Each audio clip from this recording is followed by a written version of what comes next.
மக்களும் ரொம்ப ரொம்ப ரொம்ப க்ளோஸ் தான். அதுல எந்த மாற்றமும் கிடையாது. சரிங்களா?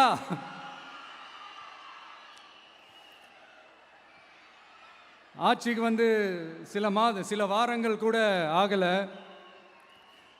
6 மாசம் அமைதியா இருப்போம்னு சொன்னவங்களாம் 6 நாள் கூட அமைதியா இருக்க முடியல.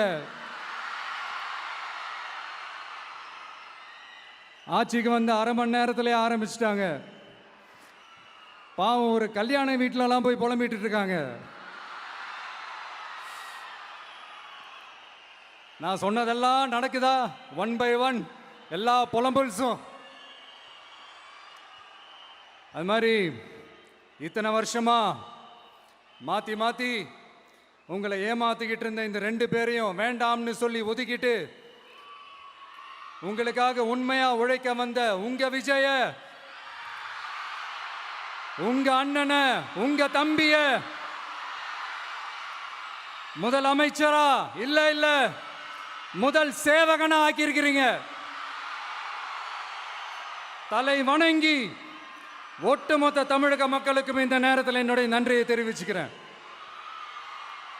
இந்த நேரத்தில் எங்களுக்கு ஆதரவு தெரிவித்த அத்தனை இயக்கங்களுக்கும் அத்தனை இயக்கத்தின் தலைவர்களுக்கும் மீண்டும் என்னுடைய நன்றியை தெரிவிச்சுக்கிறேன்.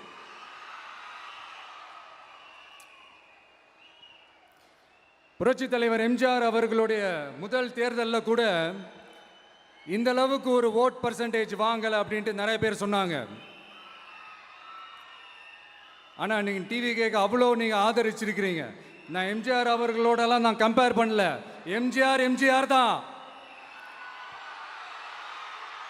ஆனால் நாம பெரியார், அண்ணா, எம்ஜிஆர் அவர்கள் வழியில் ஒரு அன்பா உழைக்க வந்த உங்க விஜய், அவ்வளவுதான். 1977 நீங்க போடாத ஓட்டை 2026 நீங்க போட்டிருக்கிறீங்க. என்ன ஒண்ணு, இன்னும் கொஞ்சம் அதிகமா ஆதரிச்சிருந்தீங்கன்னா கொஞ்சம் நல்லா இருந்திருக்கும். பட் பரவாயில்ல, ஃபியூச்சர்ல வரப்போற எல்லா தேர்தலையும் உங்களுடைய முழு சப்போர்ட்டை என்னால் வாங்க முடியுன்ற அந்த ஒரு நம்பிக்கை இப்போ என் மனசுல ரொம்ப ஆழமா பதிஞ்சிருக்கு. ஏன்னா நீங்க அமைச்சு கொடுத்திருக்கிற இந்த ஆட்சியில எல்லா நன்மைகளையும் நீங்க கண்கூடா பார்க்க தான் போறீங்க அப்படின்ற அந்த கான்ஃபிடன்ஸும் இப்போ என் மனசுல ரொம்ப ஆழமா பதிஞ்சிருக்கு.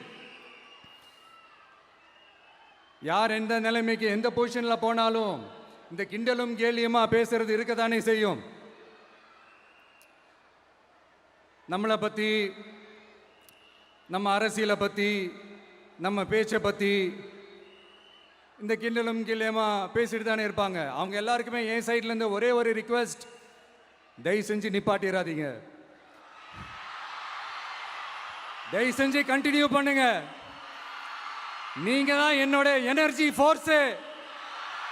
நீங்க பேசிக்கிட்டே இருங்க. நான் மக்களுக்கு தேவையான நல்லதை செஞ்சுக்கிட்டே இருப்பேன். அடுத்து இப்போ நம்ம புதுசாக அந்த சூட்லாம் போட்டு வரோம்ல, அதை பற்றி கூட நிறைய பேர், ஏன் நாமெல்லாம் கோட் சூட்லாம் போடக்கூடாதா? அதிகாரம் செய்கிறவங்களும் ஆதிக்க சக்திகளும் மட்டும்தான் கோட் சூட்லாம் போடணுமா என்ன? அப்பெல்லாம் எதுவுமே கிடையாது. நான் என்ன கலராக போட்டு வரேன், 2 கலர். நம்ம எல்லாரும் மனசு மாதிரியே பிளாக் அண்ட் ஒயிட். எல்லாத்திலும் பிளாக் அண்ட் ஒயிட்டா இந்த விஜய் இருப்பான் அப்படின்னு காட்டுறதுக்கு தான் அந்த கலர். அடுத்து அந்த பிளாக் கூட யாரை குறிக்கும், எதை குறிக்கும்ன்றது நான் சொல்லி தான் தெரியணும்னு அவசியம் இல்லை. அது உங்களுக்கே நல்லா தெரியும். எல்லாத்துக்கும் இப்படி வழக்கம் சொல்லிக்கிட்டு நசன் பேசுகிற டைப்பும் நம்ம கிடையாது. உங்களுக்கே தெரியும், அதிகபட்சமாக எல்லா மீட்டிங்களும் 20 நிமிஷம்குள்ளே தான் நான் பேசியிருக்கிறேன். அதனால் இப்போ மக்கள் என்கிட்ட என்ன சொல்கிறாங்க அப்படின்னா, இந்தப்பா விஜய், நீ எங்களுக்காக உழைக்கிறதுக்காக வந்திருக்கிற, அந்த வேலையை மட்டும் பாரு, உன்னை பற்றி பேசுகிறவங்கள நாங்கள் பார்த்துக்கிறோம்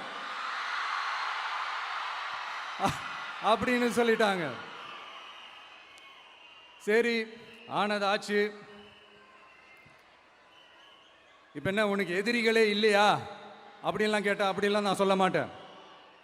அப்படிலாம் நான் நினைக்கவும் மாட்டேன், அப்படி நினைக்கவும் கூடாது. இப்பவும் சொல்றேன், அரசியல் ரீதியா சொல்றேன், ரெண்டு பேருக்கு நடுவுல தான் போட்டியே. ஒன்னு இன்னொன்னு எஸ், ஒன்னு டிவிக்கு, இன்னொன்னு டிஎம்கே. இதுக்கு நடுவுல வேற யாருக்கும் எந்த வேலையும் கிடையாது. ஏதாவது இருக்குன்னு சொல்றீங்க? எலெக்ஷனுக்கு முன்னாடியும் அவங்களுக்கு ஒரு வேலையும் இல்லை, இப்ப எலெக்ஷனுக்கு அப்புறம் சுத்தம்.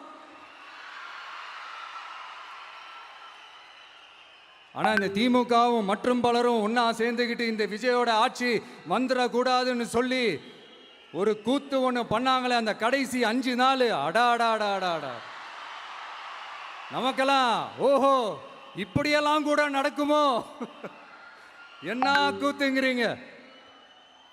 ஆனா ஃபியூச்சர் என்னவா இருக்குன்றதை மட்டும் இப்ப நான் சொல்றேன்.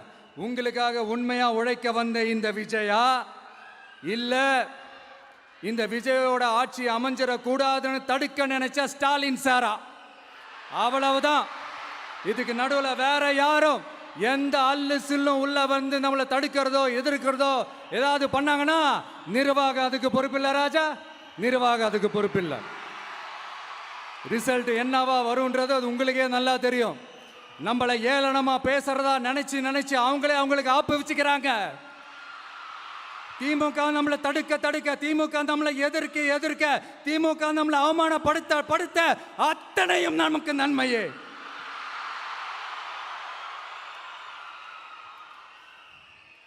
ஒன்று கவனிச்சிங்களா மக்களே, நம்ம ஆட்சிக்கு வந்ததுக்கு அப்புறம் ஒரு விஷயம் ஒன்று நடந்துகிட்டு இருக்கு.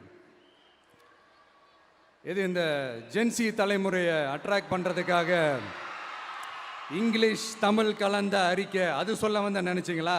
அந்த காமெடி எல்லாம் கிடையாது. அடுத்து இந்த ரியாலிட்டியை மறந்துட்டு இந்த ரீல்ஸ் போடுறது அது சொல்ல வந்தீங்களா? அந்த காமெடியும் கிடையாது. இது சீரியஸாக ஒரு விஷயம் நடந்துகிட்டு இருக்கு. முன்னெல்லாம் சட்டசபையில் யார் பேசுனா நமக்கு என்ன, யார் அடிச்சுக்கிட்டா நமக்கு என்னன்ற இருந்த கூட்டம்லாம் இப்போ சட்டசபையில் என்ன நடக்குது, என்ன பேசிக்கிறாங்கன்றது ரொம்ப உன்னிப்பாக கவனிக்கிறாங்க. கவனிச்சிங்களா? திமுக ஸ்டைல்லே சொல்லணும்னா ரீல்ஸ் போட்ட கூட்டம்லாம் இப்போ நியூஸ் பார்த்துக்கிட்டு இருக்கிறாங்க. அதில் நமக்கு சந்தோஷம் தான், பெருமை தான். நம்மளுடைய யங்ஸ்டர்ஸ், நம்ம பெண்கள் எல்லாம் அந்த அரசியல் என்னன்னு தெரிஞ்சுக்கணும், அந்த அரசியல் என்னன்னு புரிஞ்சுக்கணும்னு அப்படி ஒரு விழிப்புணர்வு ஏற்பட்டிருக்கு. அதில் எங்களுக்கு சந்தோஷம் தான். இதெல்லாம் யாரால நடந்திருக்கின்றது நான் சொல்லி தான் உங்களுக்கு தெரியணும்னு அவசியம் இல்லை, அது உங்களுக்கே நல்லா தெரியும். இப்படிப்பட்ட நம்ம தெய்வங்களை, இப்படிப்பட்ட நம்ம மக்களை தற்குறின்றது இன்னமும் சொல்லிக்கிட்டு இருக்கிறாங்க. நான் காஞ்சிபுரத்தில் சொன்னதை தான் இங்கே நான் திரும்பவும் ரிப்பீட் பண்ணுறேன். நீங்கள் தற்குறின்னு சொன்னீங்களே, அவங்க தான் உங்களோட அரசியல் வாழ்க்கையே ஒரு கேள்விக்குறி ஆக்கி இருக்கிறாங்க. கேள்விக்குறி ஆக்கிட்டாங்க, இன்னமும் ஆக்க போறாங்க. அன்னைக்கு நான் சொன்னப்போ சிரிச்சவங்களாம் இன்னைக்கு என்ன பண்ண போறாங்களோ. உண்மையை சொன்னாதான் அந்த கூட்டத்துக்கு கசக்குமே. உண்மையிலே நீங்க மக்கள் மனசை புரிஞ்சு வச்சிருந்தீங்கன்னா நீங்க இப்படி மக்களை தப்பாவே பேசியிருக்க மாட்டீங்க. அது என்ன, அப்புறம் அரசியல் புரிதல் இல்லாம மக்கள் நமக்கு ஓட்டு போட்டுட்டாங்களாம். இந்த கவர்ச்சியில மயங்கி மக்கள் நமக்கு ஓட்டு போட்டுட்டாங்களா? நான் என்ன, சரி விடுங்க.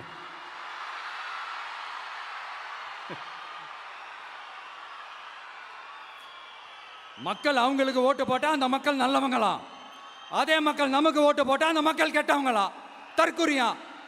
இதே மக்கள் தான் இத்தனை வருஷமா உங்களுக்கு ஓட்டு போட்டுட்டு இருந்தாங்க.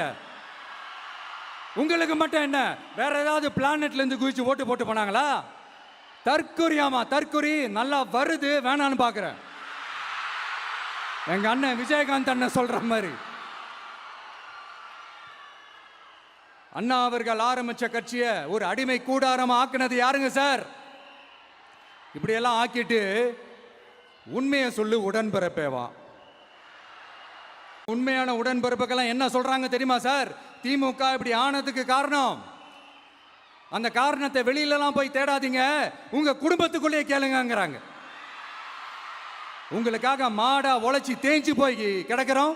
திமுக இப்படி ஆனதுக்கு காரணம் உழைக்காம சொகுசா இருக்கிற உங்க குடும்பத்துக்குள்ளேயே போய் கேளுங்கிறாங்க.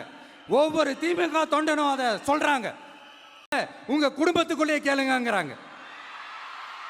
உங்களுக்காக மாடா உழைச்சி தேஞ்சு போய் கிடக்கிறோம். திமுக இப்படி ஆனதுக்கு காரணம் உழைக்காம சொகுசா இருக்கிற உங்க குடும்பத்துக்குள்ளேயே போய் கேளுங்கங்கிறாங்க. ஒவ்வொரு திமுக தொண்டனும் அதை சொல்றாங்க.